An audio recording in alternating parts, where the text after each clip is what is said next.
When we think of World War II, the focus often goes to battles, tanks and strategy. But behind the front lines, millions of soldiers and civilians faced another enemy, spoiling food. With supply lines disrupted, refrigeration rare and rationing strict, keeping food edible became a matter of survival. In occupied cities, on naval ships and deep in the trenches, people turned to age-old preservation methods.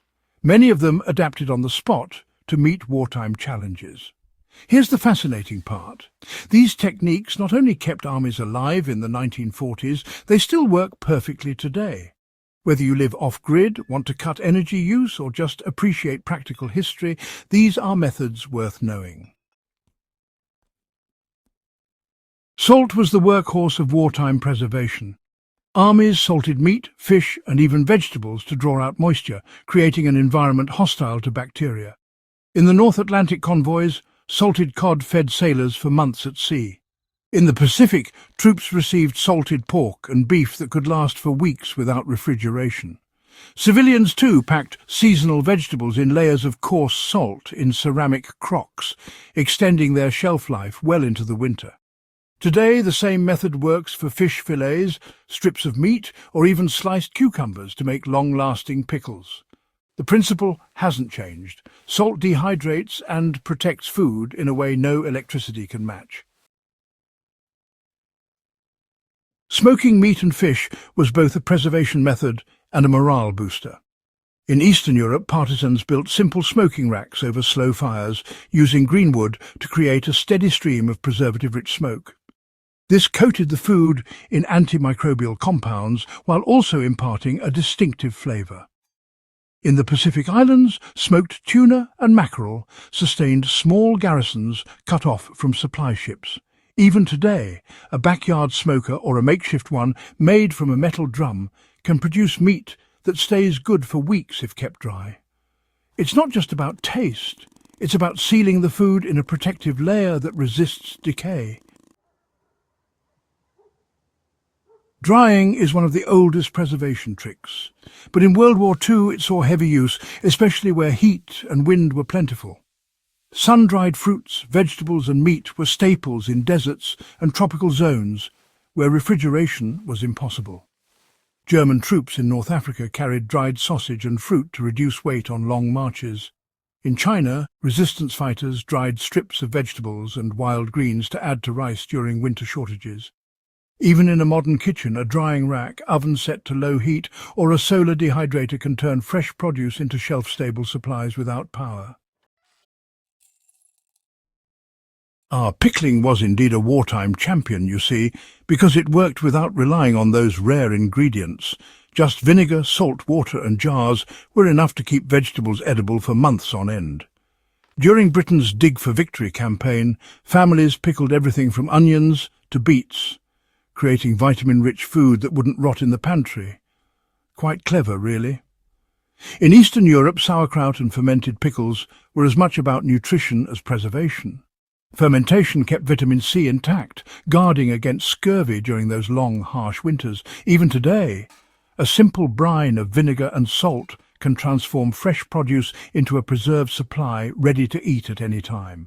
Fascinating, isn't it? Hardtack, that hard, dry biscuit made from flour, water and salt, has been feeding armies for centuries, and World War II was no exception. On naval vessels, it was issued because it could last years if kept dry. Soldiers in remote outposts carried it as emergency rations when fresh bread was impossible. Though far from gourmet, it could be softened in soup or tea to make it edible. Making hardtack today is simple. Just bake the dough until completely dry, store it in an airtight container, and it will remain good for months or even years. It's survival food in its purest form, really. Fermentation was a quiet hero of wartime kitchens, you know. Beyond pickled vegetables, fermentation allowed milk to be turned into yogurt, kefir or cheese, all of which lasted far longer than fresh milk. In the Balkans, families made fermented dairy that sustained them when fresh supplies ran out. In Asia, fermented soybeans and vegetables were a staple for troops and civilians alike.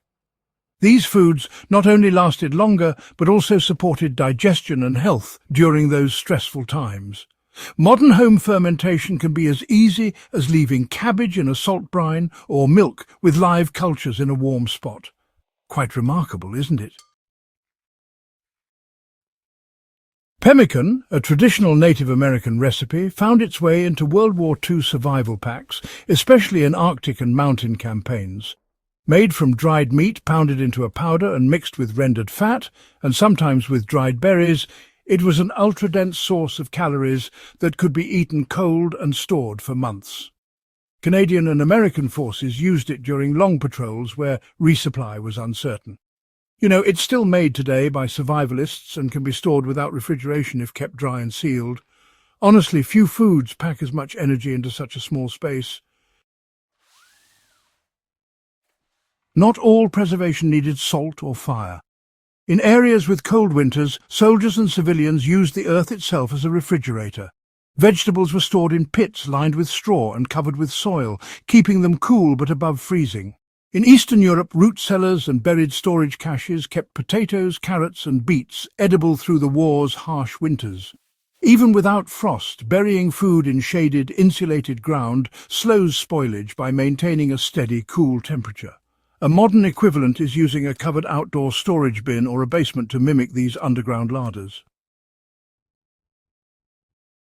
One of the most ingenious methods involved sealing cooked meat or pâté under a layer of rendered animal fat.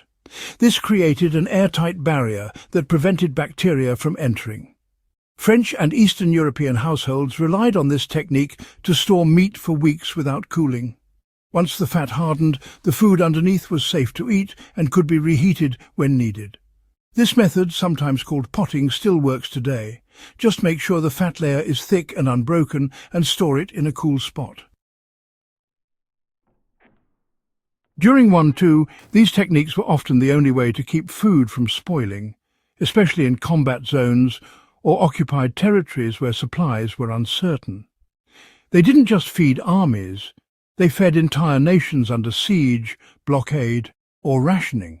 Today they remain relevant for anyone looking to reduce dependence on refrigeration, prepare for emergencies, or simply connect with the resourcefulness of the past. These methods prove that with a little skill, food can last weeks, months, or even years without modern technology. History isn't just about remembering battles. It's about remembering how people lived, adapted, and endured. These food preservation methods are a direct link to that resilience, and they're just as effective now as they were in the 1940s. If you enjoyed this dive into wartime ingenuity and want more history you can actually use, subscribe to In the Beginning and share this with someone who appreciates learning from the past.